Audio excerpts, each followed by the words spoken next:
ಎಲ್ಲರಿಗೂ ನಮಸ್ಕಾರ. ಈಗ ಮಾವಿನಕಾಯಿ ಸೀಸನ್ ಅಲ್ಲ ನೋಡ್ರಿ. ಮಾವಿನಕಾಯಿ ಹಸಿ ಮಾವಿನಕಾಯ್ದು ನಾವು ಏನೇನೆಲ್ಲ ಮಾಡ್ಬೋದು ಅಂತ. ಹಸಿ ಮಾವಿನಕಾಯಿ 5 ತೊಗೊಂಡೇನಿ ನಾನು. 5ರೊಳಗಿಂದ ಮ್ಯಾಗಿನ ಸಿಪ್ಪಿ ಇರೋದೆಲ್ಲ ಉಪ್ಪಿನಕಾಯಿ ಹೋಳು ಮಾಡ್ಕೊಂಡೀನಿ. ಇನ್ನು ಒಳಗಿನ ತಿರುಳು ಸಿಪ್ಪಿ ಇಲ್ಲದ ಮೊನ್ನೆನ ಪಳು ಮಾಡೋದು ಹೆಂಗೆ ಅಂತ ತೋರಿಸೀನಿ. ಇವತ್ತು ನಾನು ಗುಳಂಬ ಹೆಂಗೆ ಮಾಡೋದಂತ ತೋರಿಸ್ತೀನಿ. ಇನ್ನು ನೋಡ್ರಿ, ಮ್ಯಾಗ ಸಿಪ್ಪಿ ಇಲ್ಲ, ಅವೆಲ್ಲ ಒಳಗಿನ ತಿರುಳು ಅಷ್ಟೇ ಅದಾವು. ಇದು ಗುಳಂಬ ಮಾಡ್ತೀನಿ. ಇವ ಮ್ಯಾಗಿನ ಸಿಪ್ಪಿ ಇರುವಂಥ ಹುಳುಗಳ ಇವ ಉಪ್ಪಿನಕಾಯಿ, ಹಸಿ ಉಪ್ಪಿನಕಾಯಿ, ಆಗಿಂದಾಗ ತಿನ್ನುವಂಥ ಉಪ್ಪಿನಕಾಯನ್ನು ಮಾಡ್ಕೋದೈತಿ. ಹಸಿ ಮಾವಿನಕಾಯಿ ಮುಂದಿನ ನೋಡೋಣ. ಈ ಮಾವಿನಕಾಯಿ ಹೋಳರೆ ಮಾಡ್ಬೋದು ಅಥವಾ ಮ್ಯಾಗಿನ ಸಿಪ್ಪಿ ಎಲ್ಲ ತೆಗೆದು ಹೆರಿದರೆ ತೊಗೋಬೋದು. ಈಗ ನಾ ಮಾವಿನಕಾಯಿ ಸಿಪ್ಪಿ ತೆಗ್ದಿದ್ದು ಒಂದು ಬೌಲ್ನಾಗ ಹಾಕೀನಿ. ಅದು ಎಷ್ಟು ಅಳತಿ ಒಳಗೈತೆ ಅಷ್ಟು ಸಕ್ಕರೆಯಾರ ಹಾಕೋದು ಅಥವಾ ಬೆಲ್ಲಾರೆ ಹಾಕೋದು. ನಾ ಇವತ್ತು ಸಕ್ಕರೆ ಹಾಕಿ ತೋರಿಸ್ತೀನಿ. ಅದಕ್ಕೆ ಒಂದು 4 ಏಲಕ್ಕಿ ತೊಗೊಂಡೀನಿ. ಆಮೇಲೆ 2 ಲವಂಗ ತೊಗೊಂಡೀನಿ.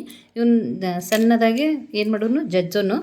ಅದು ವಾಸನೆ ಬರೋಕೆ ಅಥವಾ ಫ್ಲೇವರ್ ಬರೋಕೆ ಅಷ್ಟೇ, ರುಚಿಗೆ ಅಷ್ಟೇ ಅದು.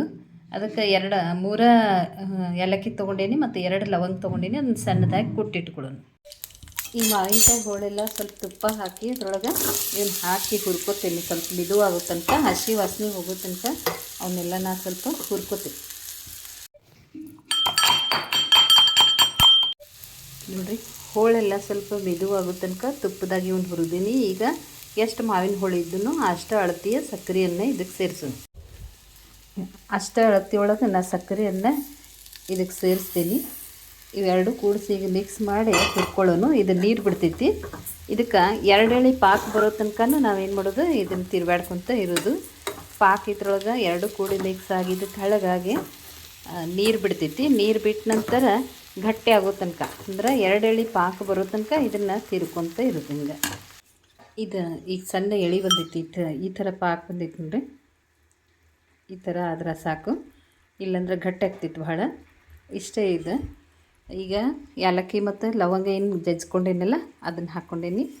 ಈಗ ಇನ್ನೊಂದು ಸ್ವಲ್ಪ ಅದನ್ನು ತಿರುವಾಡಿ ಆಮೇಲೆ ತಣ್ಣಗಾಗೋ ತನಕ ಬಿಟ್ಟು, ತಣ್ಣಗಾದ ನಂತರ ಒಂದು ಕಾಚಿನ ಬಟ್ಲಿ ಒಳಗೆ ಹಾಕಿಟ್ಕೊಂಡ್ರಂತೂ ಭಾಳ ಚಲೋ.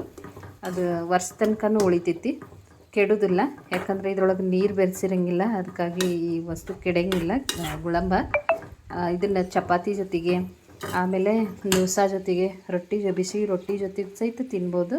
ಒಂದು ವರ್ಷದ ತನಕ ನಾವು ಇದನ್ನು ಒಂದು ಕಾಚಿನ ಭರಣಿ ಒಳಗೆ ಹಾಕಿ ಇಟ್ಕೊಂಡು ತಿನ್ಬೋದು, ಕೆಡೋದಿಲ್ಲ.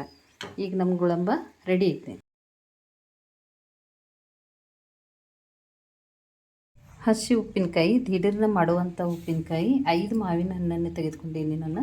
ಅದಕ್ಕೆ ಏನೇನು ಹಾಕೋದಂತ ಹೇಳ್ಕೊತ ಹೋಗ್ತೀನಿ. ಈಗ ಹಸಿ ಮಾವಿನಕಾಯಿ, ಹಚ್ಚಿದ ಖಾರದ ಪುಡಿ, ಇದು 2 ಸ್ಪೂನ್, ದೊಡ್ಡ ಸ್ಪೂನ್ಲೆ ತೊಗೊಂಡೇನಿ. 5 ಅದಾವಂತಲೇ. 1 ದೊಡ್ಡ ಚಮಚ ಉಪ್ಪು,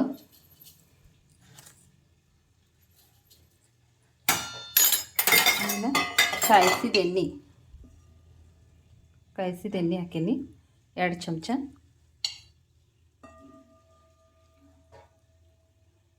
ಇನ್ನು ಇದು ಹುಳಿ ಭಾಳ ಇರೋದ್ರಿಂದ ಇದಕ್ಕೆ ಎಷ್ಟು ನಾವು ಉಪ್ಪು ತೊಗೊಂಡೀನಿ ಅದರ ಡಬಲ್ ಸಕ್ಕರೆ ಹಾಕ್ತೀನಿ. ಈಗ 2 ಚಮಚ ಸಕ್ಕರೆ ಹಾಕ್ತೀನಿ. ಹುಳಿ ಭಾಳ ಅದಾವು ಮಾವಿನಕಾಯಿ, ಅದಕ್ಕೆ 2 ಚಮಚ ಹಾಕೀನಿ. ಇವನ್ನೆಲ್ಲ ಈಗ ಸಾಸಿವೆ ಪುಡಿ ಬೇಕಂತಂದ್ರೆ ಸಾಸಿವೆ ಪುಡಿಯನ್ನು ಒಂದು 2 ಈ ಸ್ಪೂನ್ಲೇ 2 ಸ್ಪೂನ್ದಷ್ಟು ಸಾಸಿವೆಯನ್ನು ಹುರ್ಕೊಂಡು ಅದನ್ನು ಪುಡಿ ಮಾಡಿ ಇದಕ್ಕೆ ಬೆರೆಸೋದು ಹಸಿ ಉಪ್ಪಿನಕಾಯಿ ಮಾಡೋದು.